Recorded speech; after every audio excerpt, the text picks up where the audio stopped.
I think there's three things really. I think that business costs, if everyone is working operationally in an office, are very high. I've helped a few clients migrate culturally from having this presence, we have to all be there, to more an output managed environment where people can work more flexibly.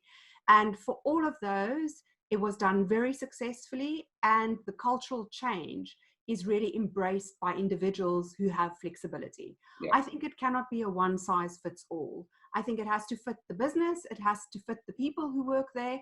And so I think a lot of people who've seen it work effectively now will want to have that again.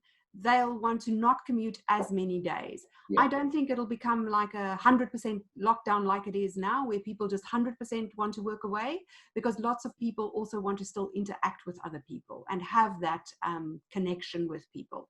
So I think that's something that still will be there.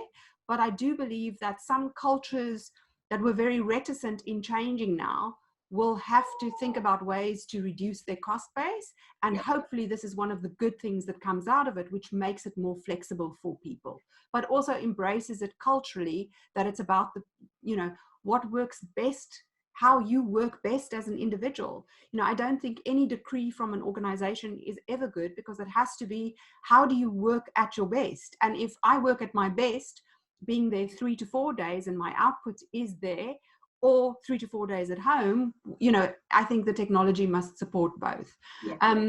The one thing that I do find might be a little bit different is we saw the emergence very much of the gig economy, with lots of people wanting to work for themselves.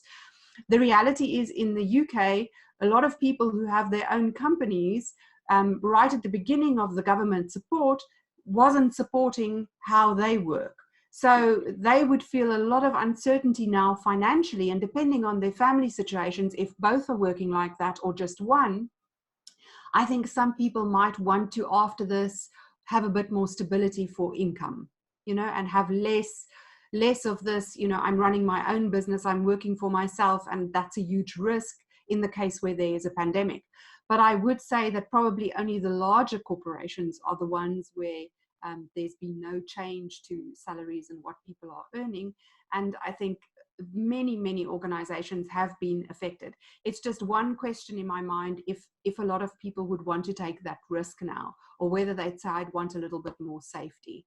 So maybe people will go to, you know, having something that's more like a base level that they earn, where they could work a couple of hours a week or days a week for a fixed income, and then the rest of the time work more flexibly in the gig economy. So I think that might be a shift that we see from people who lost quite a lot now during the crisis in business and in income, to want a bit more safety.